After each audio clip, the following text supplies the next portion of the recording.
Fa kaka ƙara kaka yau za a karkare ta tsakanin kungiyar ƙwallon kafa ta Real Madrid da kuma kungiyar ƙwallon kafa ta Man City. Magana ta gaskiya fa abin nan ya zama kamar El Clasico, domin shekara biyar a jere duk shekara sai an haɗu da kungiyar ƙwallon kafa ta Real Madrid da kuma kungiyar ƙwallon kafa ta Man City, wanda mun sani a cikin 'yan shekarun nan kungiyar ƙwallon kafa ta Man City da kungiyar ƙwallon kafa ta Real Madrid su ne kungiyoyin ƙwallon kafan da suka fi kowa ɗaukan kofin zakaru na nahiyar Turai. In muka ɗauko tun daga shekara ta 2022 Madrid ta ɗauka, 23 City ta ɗauka, sannan 24 kungiyar ƙwallon kafa ta Real Madrid ta ɗauka. Kuma shi kanshi defeating ɗin kansu da kansu suke kama karya ne, kaga wannan ya yi defeating wannan shekara, wata shekarar wannan ya cire wannan, wata shekarar wannan ya cire wannan, haka abin yake faruwa kusan ko da yau. Kafin mu je ta da nisa,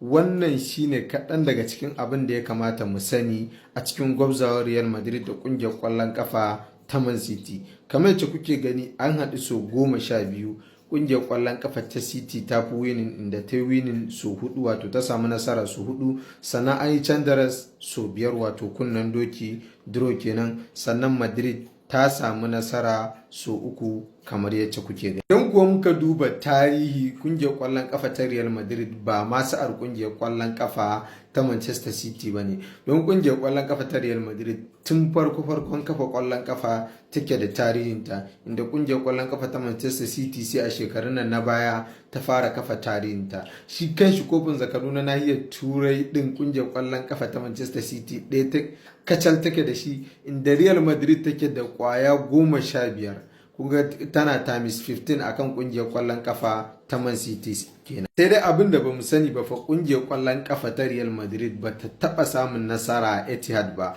wato filin Man City ba ta taɓa samun nasara a wannan filin ba, kuma yau ma a wannan filin za a gwabza. Magana ta gaskiya, idan muka duba kungiyoyin ƙwallon ƙafan nan fa wannan season din kawai abin sai dai a ce ba a magana, domin daga Real Madrid din har kungiyar ƙwallon ƙafa ta Man City abin da sai dai a shiru. Amma idan muka duba position ɗinsu a league da kuma shi kanshi Champions League din, za mu ga cewa kungiyar ƙwallon ƙafa ta Real Madrid ta dan fi kungiyar ƙwallon ƙafa ta Manchester City position mai kyau, domin Madrid ita ce ta ɗaya a La Liga, sannan wajejen playoff din ma ita ce ta wajen 11 in ban manta ba, wanda City da ƙyar ta fito daga playoff, kuma ita ce ta wajen 4 ko 5,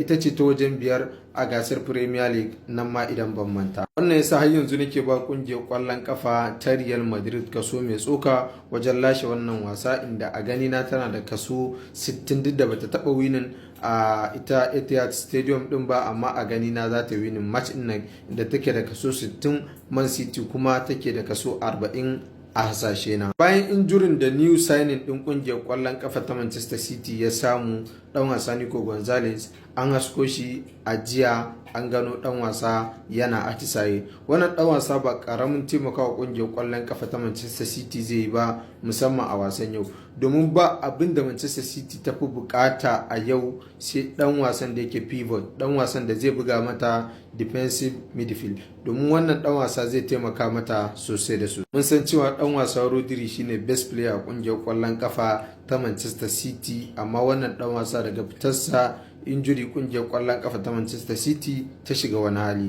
wanda wannan dan wasa shi zai yi kokari ya mamaye wajen dan wasa Rodri kafin ya dawo ya buga abin da ake bukata. Wannan dan wasa yana iya buga namba 6 kuma yana iya buga namba 8, wato 2 in 1 ne. Wannan dan wasa ne mai karsashi sosai, kuma tabbas Guardiola ya san wannan dan wasa tun daga La Masia, shi yasa ya gurgura ya je siyo wannan dan wasa. Sannan kuma duka kungiyoyin ƙwallon kafan suna da kalubale wajen position din right back, wato duka kungiyoyin ƙwallon kafan ba su da tsayayyen dan wasan da zai buga musu right back, inda in muka duba kungiyoyin ƙwallon kafa, musamman kungiyar ƙwallon kafa ta Real Madrid tana da left wingers masu hatsari, akwai Vini, akwai Mbappe, akwai shi kanshi dan wasa Rodrigo. Sannan muka duba Manchester City, su ma suna da irin su Doku, suna da irin Grealish, duk da Grealish ba wai left back ne mai hatsari ba, su kuma irin su Marmoush wanda yake iya buga namba 10, yana iya buga wurare da yawa. Wannan zai zama kalubale wa duka kungiyoyin ƙwallon kafa.